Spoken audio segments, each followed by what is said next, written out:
it's a pleasure to be with you, along with all colleagues. I know them. We've been on different occasions with the WAS conference, and I would like to really thank the organizing committee for this conference for giving us the opportunity to present something challenging happening as we eat every day. So you don't know what to eat and why you should eat and how much I should eat and so on. So we already ate. That's a good point. But today, food actually was very kind of balanced diet, I can say. And this is what we've been doing here in our refractory at the University of Westminster, which I lead a course of human nutrition there.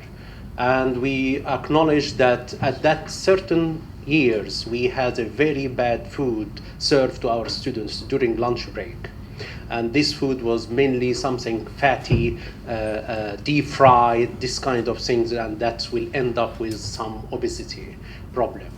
And the idea of obesity, if we are to think of why we are putting on weight and why we are really having this big problem worldwide, is no longer allocated to certain community or countries, but again, it's now worldwide. There is a key message here, which is the high excess of intakes. We always put on weight over the weekend. And if you want to know why, because on the weekend we are standing in the morning, what I'm going to eat as a breakfast, and within 2-3 hours, what I'm going to have for my lunch. I need a proper lunch, and then 5 hours later, the dinner, and it has to be served hot and perhaps in a good restaurant or whatever. This is Saturday and Sunday repeating the same, and Monday you are going to work very worried why I should go to work, is too much and so on. But again, you are going out of your home, you are doing physical activity. So if we are to think again why we are putting on weight, high and excess of intake. The intake is high while we are doing less. And what I mean by doing less, that means we are reducing energy expenditure, which is we supposed to be physically active. The message here in UK, you need to be at least 30 minutes of physical activity 5 times a week. That means every day I need to make 30 minutes. And the reason for this 30 minutes, because we are starting burning the fat after the first 20 minutes of physical activity. So if I am to be physical active, I need to burn or warming up 20 minutes, and then the first 10 minutes after the first elapsed 20 minutes, where the body immobilizes the fat to burn it and so on. And therefore, we say at least 30 minutes of moderate activity. You don't really need to be very vigorous activity or intense activity. It's just moderate one, which is your heart rate is increased a bit, not high. Having said that, we have a problem with excess intake and reduced expenditure that's leading to the obesity. And we are having the obesity now moving to the childhood age, where we are really targeting it now in different countries, whether across the United States, in UK, Europe, in different parts of the world. Childhood obesity now is the main precursor for other type of disease, mainly type 2 diabetes. This will impair health and the production economy, and also reduce the quality of life, as well as the cost of healthcare service in UK is £7 billion a year we spend on obesity problem and comorbidities.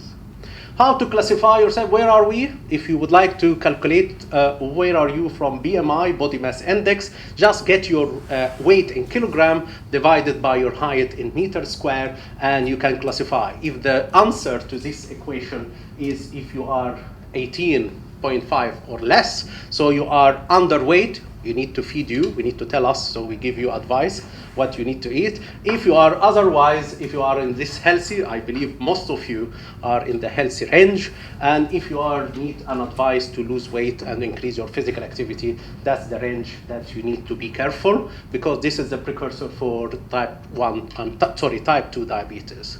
And then this one, obese or more, 40 and so on, perhaps we need to recommend a bariatric surgery. And this is where the bariatric surgery here, that we need an intervention where we can block some of the stomach part, or remove it totally, or do a bypass from the esophagus straight to the intestine and so on. but most of the people in this age or in these groups that are joining a very healthy lifestyle. So, as I explained earlier, obesity is no longer United States and European, but now most of the developing countries are joining, and in fact, they are suffering from the double burden of disease. So they are suffering from, say, for example, vitamin E deficiency or iron deficiency with obesity as well. So they have the under and over nutrition happening at the same time in some countries. And you can see some female in the Middle East and North Africa, they are suffering from obesity. The dark navy color is the obese females, the BMI or body mass index over 30. And those who are just below there, this is the column showing that most of the Middle East, they are suffering from the obesity and overweight related problems. Developed country, the comparison here is no longer restricted, as I explained, to the developed world. You can see Brazil has tripled the number of obese children over a period of 27 years. And now in the new one coming, it's going to be almost 4 times or 5 times. So, if a baby or infant start with obesity, 20% of obese infant is the age of 1 month till 12 months, 1 year of the age. If we have 20% of obese infants, those move into obese children. And of those obese children, 40% of those obese children move into obese teens. And this 80%, that's the bad news, obese teens can become obese. So it is kind of predictor. If your child is obese now, perhaps it might continue to become obese adult. So obesity is a very bad news to have, but people can cope with it. But certain type of obesity turn to be really attacking the body, and it brings the comorbidity to it. What is the comorbidity of obesity? Obesity can bring also hypertension, heart problem, and diabetes, and some cancer and stroke. So obesity doesn't come free of charge. It comes with all the family with it, visiting one person and bringing all the type of disease with it. And we have in the world about 300 million people suffering of obesity, their BMI 30 and above. And then 1.1 billion already having overweight. And we have 1.7 billion on the verge of moving from healthy weight to the overweight stage. And therefore, it's getting how many billion human beings on this planet? 7 and plus something. So we are almost a third or more than a third of this 7 billion are suffering from overweight and obesity. And this is really something could be alarming if we are not intervening with the solution. So we call it globesity now. It's global obesity everywhere, every country. And unfortunately, I can see some countries are struggling to bring the obesity rate down. And this is because it's need really, obesity to sort it out, it needs 3 solutions. Which one? The first one is to do physical activity, to be physical active. Secondly is to reduce your food intake, especially sweets and fatty stuff and salty stuff. And the last important thing is to change your behavior. And this is what different textbooks saying, lifestyle change. But without telling me what is lifestyle, change your behavior. If I see food in front of me in abundance or large quantity, open buffet, I don't really need to have it all on my plate. I just have what I can eat and what I can digest in order to be able to breathe and communicate with my friend and enjoy and so on. But unfortunately, this is not happening. The world has moved into transition. We not used to be as we used to be before. We are different today. And that's what people used to walk to different places by walking.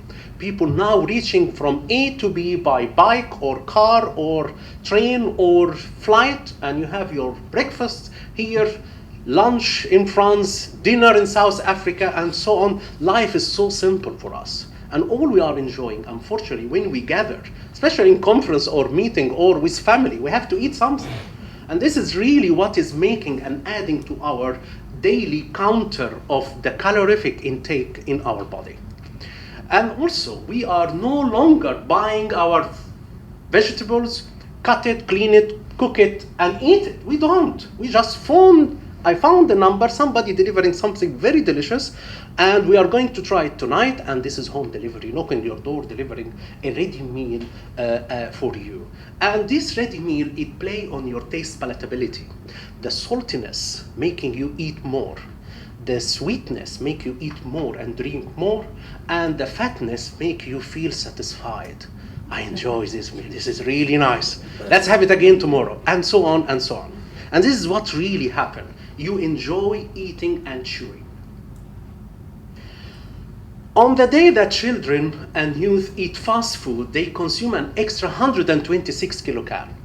Kilocal, that means if I'm going to continue doing this across the whole year, I will end up with 5 kilograms per year extra of what I need to do. So you eat normal, but in excess you ate something, fast food, that bring you just 126, like a little bar of chocolate. Little bar, 1 cube of chocolate can give you this 126. And this will end up 5 kilograms, believe you me, in your body weight if you continue doing it. So we move from traditional modern eating. We used to sit down on the table with our parent, everybody saying a story, socializing, eating, drinking, and then finishing the meal. All food is prepared at home. We are enjoying lifestyle. Unfortunately, this has totally changed now, and we're having a new fast food era is starting to show off.